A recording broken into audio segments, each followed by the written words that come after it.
Welcome back to the Mountain Morning Show. As many of you should know by now, I hope all of you know by now, of course, Earth Day is coming up this weekend, and we are celebrating it with a March on Science. Josh Hobson, the organizer of the event, is here in studio. Yep. Terrific to have you. Well, thank you for having me. I really do appreciate it. Well, we think it's important. As do I. I mean, really the idea started as I was walking away from the Women's March of what's next, what's important, Right. what can we do, and my first thought was really kind of a Park City science fair, but then about a week later I heard that there was a national, a movement of scientists marching on Washington on Earth Day and said, well, okay, this is, that makes a lot of sense. That's great, because here's the thing, it's kind of funny. I found that many politicians have tried to take science and use it to prove that we weren't entering a global warming period. Right. Saying, well, no, the facts are that we're only rising a couple of degrees, and if you look at over the period of, from the Cretaceous period to now, or Cretaceous period to now, then it's not that big of, it's a blip and all this silly stuff. And what's really true is that almost every scientist you ask will say, no, something is definitely changing, and it's dramatic. There are politicians who love to cherry pick. There's a very famous Newsweek article from 1976 that still gets a lot of traction because it casts some doubt on, and it's been thoroughly disproven at this point. It was a, but nobody cares to check. But nobody cares to check. And I mean, there's another one that, oh well, the models predicted that we would be, that the atmosphere would be this hot, and it's cooler than that. Well, yes, because the ocean actually absorbed that extra heat. Right. It's there, it's still ruining all the coral. Exactly, it's still in the system. As soon as we get used to eating jellyfish, it's not going to be a problem in terms of seafood. Yeah. But yeah, it really seems to be that there are some policymakers who really do their best to turn their back on the established, acknowledged science and fact. And fact. The word fact. We have taken this word and bastardized it in all kinds of different ways with these absurd claims of alternative facts and things like that. There is no doubt any longer that the fact is that things are changing for the worse in just about every part of our environment. Absolutely. And the fact that we are the cause of it. And this is traceable back to the Industrial Revolution. I mean, this is grade school science. I mean, it does not take a master's degree to understand, and it baffles me, It's not that I don't think nuclear proliferation is an issue, but I have a much bigger issue with the fact that China is burning gas and coal like it's going out of style. Oh, absolutely. And those environmental changes are reaching us here. Yeah, and of course we do our part. As India grows and their economy becomes more robust, the citizens, 1 billion of them, are going from bicycles or walking to cars, and it was problematic here, it's problematic in China, it will be problematic in India, and then it's the poorer island nations of the world that are ultimately most immediately going to pay the cost of it. Right. But, I mean, it's the poor people of Indonesia that there is no further inland to move. They're all islands. Once these start going underwater. Absolutely. And they will. And they will. I lived in Brooklyn for several years, and actually at one of the higher spots in town, and could look down and see all of that would be gone. I mean, and it's Manhattan, I mean, it's unless we're building a heck of a nice seawall.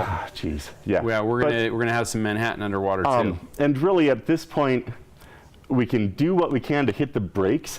I personally feel the Paris Agreement is modest in its goals, and the fact that we're going to stop at least trying to reach those is really a step backwards. The one that I thought was a step backwards was the announcement the other day by some folks with the EPA that said, well, Utah's not meeting its clean air requirements, so you know what we're going to do? We're just going to let the requirements go. We're going to lower the standard of the requirement. Great. Yeah, that's brilliant. Because clean air is not really in our common interest. But yeah, this is depressing. It really is. I'm sorry that this is depressing, folks, but it is, and we got to do something about it. Absolutely, and so the march is both commentary on what's going on. It is, I mean, it's a demonstration against cuts to the CDC, cuts to the EPA. You know, is this really the best time for us to be taking funding away from medical research? I mean, that's one of the things that actually does make this country great. And, you know, but anyway. Yeah, kids with asthma are going to need it. Absolutely. You know, it's unreal. I'm just, you know, my parents are, you know, like in their early retirement, and I'm looking at both cuts to their, and you know, the programs they've been paying into their entire life, Medicare and Social Security, and my mother's declining health, and really then that's all going to fall back on me. And now, of course, that's outside the science march, but you know, it's it all comes from a certain it's the attitude of the, you know, the current administration, and you know, at the moment, what it seems like congressional Republicans are going to go. Wow. But, Holy anyway, Toledo. So that's this. back to the march. Yeah, so let's talk about the march. It's this weekend. Yes, Saturday morning. We're going to assemble at the Brew Pub lot at the top of Main Street, 9 a.m. We are going to try to march promptly at 9. We'll see, you know, we'll always see how this goes. Throw it all together. You know, and then essentially we're going to go march down Main Street and then loop back up Sweet Alley to return to the Brew Pub lot and have a small rally there. We're going to have... I bet this is going to be a bigger than a small. I think so. Well, to have the first rally there, we're going to have Nan Worrell coming to from the city to talk about what Park City is doing in terms of sustainability. We'll have Scotty Soltronic, who is actually donating his solar saucer, which is this great, if you haven't seen it at the Park City Silly Market, it's this big solar-powered soundstage that you know, he could just kind of truck around, and it's all recycled materials and stuff, and he'll be talking really about, you know, what we can do in terms of our own individual lives to help, you know, whether and I mean, I'm going to make some points too of, well, remember the reusable bag when you go to the grocery store. Right. Remember to maybe walk to this event. Walk, exactly. I am strongly encouraging cycling. I, in fact, rode my bike here today despite the rain. You know, we are going to have a satellite parking lot at the Eccles Center, and the city is providing extra buses to bring people to Main Street. So we really are asking people not to park at the China Bridge.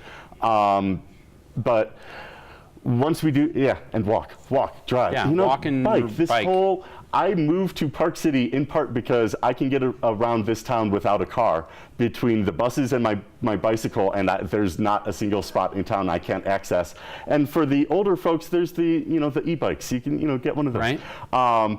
But then after the rally there, we are going to move down to the Santee Auditorium, and we've lined up a series of, really, I feel, 5 of Utah's top scientists. Yeah, Dr. Monch will be there, one who's particularly knowledgeable, probably the most, on air quality. Yeah, among them. Absolutely. Who else? Well, actually, Dr. Mariah Myers, also from the University of Utah, will be talking on air quality as well.